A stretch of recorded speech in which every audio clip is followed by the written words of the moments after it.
At 3:51 a.m. in the Russian locality of Kapistanar, an underground weapons facility associated with the production and launch operations of Moscow's most advanced missile systems, came under intense attack, resulting in visible smoke venting through its ventilation shafts.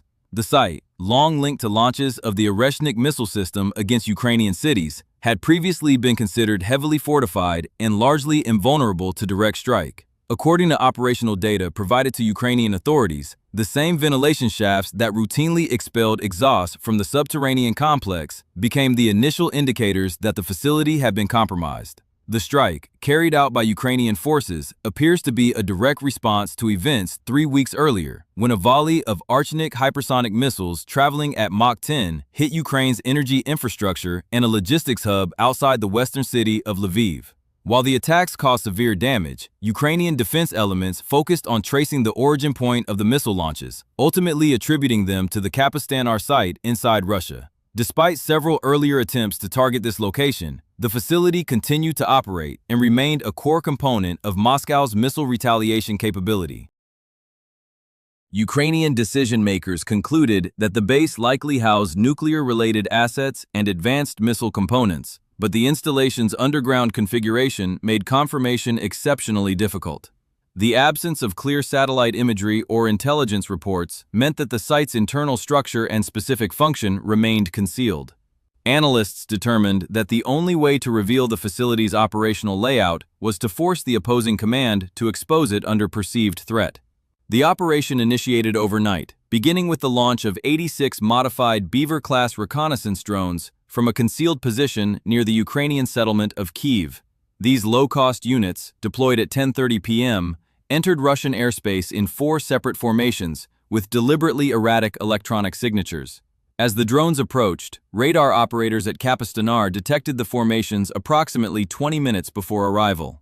Believing the inbound swarm represented a significant offensive attempt, the base commander ordered the evacuation of sensitive materials from surface-level storage into deep underground tunnels. This included fuel assemblies, guidance components, and maintenance systems for hypersonic launch platforms. Simultaneously, Russian air defense elements deployed a full defensive response, activating systems such as the S-400, Pantsir, and S-500. A large number of the drones were intercepted, but the volume of incoming objects created radar saturation and severe data interference across several engagement sectors.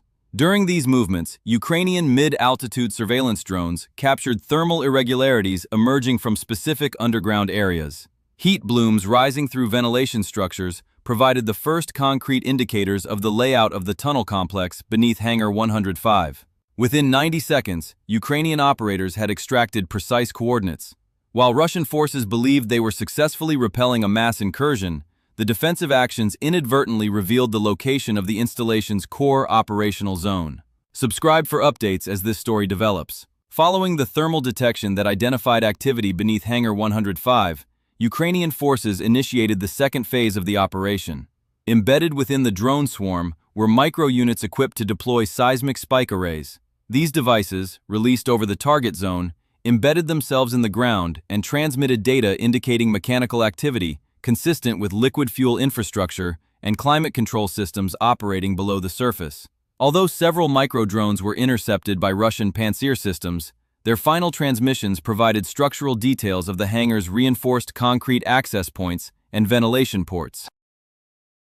This information enabled Ukrainian operators to refine targeting parameters for the incoming Flamingo-B strike platforms. At this stage, Russian air defenses continued heavy engagement. Approximately half of the original drone swarm had been destroyed, but the density and irregular trajectories of the remaining units generated widespread radar distortion. Ukrainian planners anticipated this effect, using the interference to shield the approach of the Flamingo-B missiles, which maintained low-altitude flight paths below the engagement threshold of the main Russian radar grid. By early morning, a second wave of 140 drones entered the area, intensifying electronic disruption and overwhelming both computational systems and human operators stationed at Kapistanar's defense center.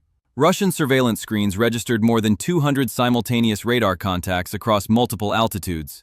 As the air defense network attempted to allocate tracking solutions, S-400 units began cycling between active and passive modes to protect onboard processing systems from overload.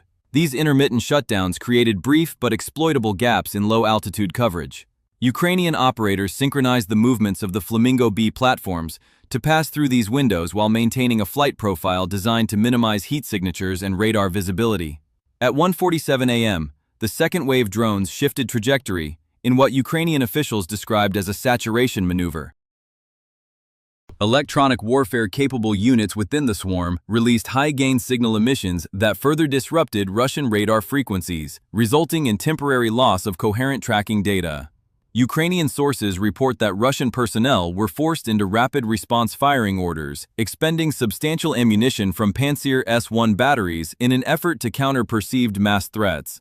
Despite the volume of intercepts, Ukrainian drones continued to occupy Russian targeting systems, drawing fire away from the low-altitude strike platforms.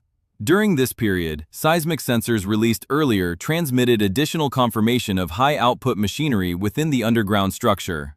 Analysts interpreted these signals as indicators of fuel transfer operations and the activation of cooling systems associated with missile assembly. The identification of these systems provided Ukrainian forces with a secondary objective at the fuel manifold junction, which analysts described as critical to halting any imminent missile launch capability. With these targets confirmed, the Flamingo-B units proceeded toward the base in staggered formation, maintaining a terrain-following altitude of approximately 150 to 180 feet. By 1:52 a.m., the drone swarm had been almost completely eliminated. The last decoy platform was intercepted above the perimeter, and Russian radar systems began restoring normal acquisition functions. It was at this moment that 8 low-altitude signatures became visible on Russian defense monitors, identified as the Flamingo-B missiles approaching at approximately 600 miles per hour. Russian commanders issued immediate orders for concentrated fire from Pantsir systems. 2 Flamingo units were destroyed as they approached the base, one through premature detonation after a direct hit, and another after being damaged by a short-range interceptor. The remaining platforms continued advancing toward their designated strike points. As the Flamingo-B missiles approached their final trajectory, Russian personnel attempted to obstruct entry points by positioning heavy vehicles at hangar doors. However, Ukrainian targeting was focused on the facility's ventilation and exhaust infrastructure rather than the main access route. At close range, the surviving Flamingo-B units executed a rapid ascent maneuver designed to achieve a diving angle necessary for deep penetration. Russian Pantsir systems intercepted a third missile during this maneuver, but the remaining platforms aligned on the ventilation shafts and critical structural points. The first impact involved a shape-charge warhead engineered to breach reinforced concrete. Within half a second missile followed through the newly created aperture, detonating inside the assembly hall. The resulting explosions triggered fuel line ruptures and internal pressure surges, producing visible fire columns that rose hundreds of feet above the base. According to initial assessments, these blasts severely damaged the internal assembly lines and automated systems responsible for missile production and launch readiness. As the damage propagated through the underground facility, emergency systems failed. Reports indicate that launch computers and fiber optic command links were destroyed by heat and structural collapse. At least one Archnik missile attempted ignition but was unable to complete its launch cycle due to loss of cooling and stabilization systems, leaving it immobilized in its silo. Ukrainian monitoring stations recorded secondary explosions across the ventilation network, indicating continued destabilization throughout the subterranean complex. Following the detonation inside Hangar 105, Ukrainian military analysts reported that the internal temperature of the underground complex rose rapidly, exceeding thresholds that forced automated shutdowns across the missile preparation infrastructure. The combination of structural collapse, ruptured fuel channels, and the destruction of cooling systems caused an immediate halt to all pre-launch processes associated with the Archnik missile program. Personnel at the site were evacuated as sections of the tunnel network continued to vent flames and smoke through surface-level shafts. Initial assessments from Ukrainian defense officials suggest that the facility's specialized assembly hall, responsible for handling volatile liquid propellants and final stage integration of the hypersonic missile system, experienced critical structural failure. The assembly line machinery, described as uniquely capable of manufacturing the components required for serial missile production, was severely damaged or destroyed.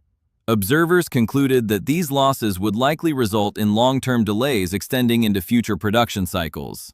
Russian command elements monitoring the incident reportedly attempted to initiate retaliatory launches from within the site. However, the internal communication and control network at Kapistanar had been compromised. Melted fiber optic lines and destroyed ground link equipment prevented remaining missiles from receiving final inertial guidance updates. One missile reportedly attempted engine ignition, but failed to exit its launch tube due to system degradation. Analysts interpret this as evidence of a complete operational shutdown across the facility's launch infrastructure. In Moscow, senior officials were briefed on the scale of the damage through live operational feeds. The incident directly affected a weapons program previously described by Russian authorities as central to the country's future long-range strike capabilities. Policy observers note that the sudden loss of production capacity and disruption of launch functions represent a significant setback to scheduled serial output intended for deployment beginning in 2026. Resumption of production will require reconstruction of specialized systems not easily replicated elsewhere in the country's defense industry. Ukrainian sources describe the strike as a targeted operation designed to disable, rather than destroy, the strategic capability of the installation. By focusing on ventilation structures, fuel manifolds, and cooling systems, the attack appears to have been calibrated to collapse the operational core of the facility without triggering uncontrolled secondary reactions. Military analysts in Kyiv characterize the operation as intended to render the hypersonic missile program non-functional for an extended period by disabling essential support infrastructure rather than attempting to detonate missile payloads stored underground. International observers are assessing potential strategic consequences. Damage to the Kapistanar site may limit Russia's ability to conduct high-speed, long-range missile launches in the near term. The operational pause caused by the destruction of assembly lines and support systems may alter both sides' calculations regarding escalation dynamics.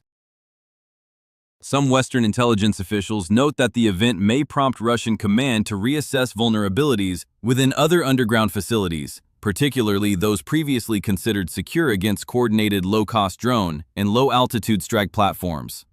Ukrainian authorities have not publicly commented on future operational plans, nor have they confirmed whether additional similar sites have been identified. Nevertheless, the level of detail evident in the operation suggests extended surveillance and preparatory intelligence collection. As of this morning, no Russian counterstrike has been reported in connection with the incident, and analysts are monitoring for indications of retaliatory action or shifts in military posture. For continuing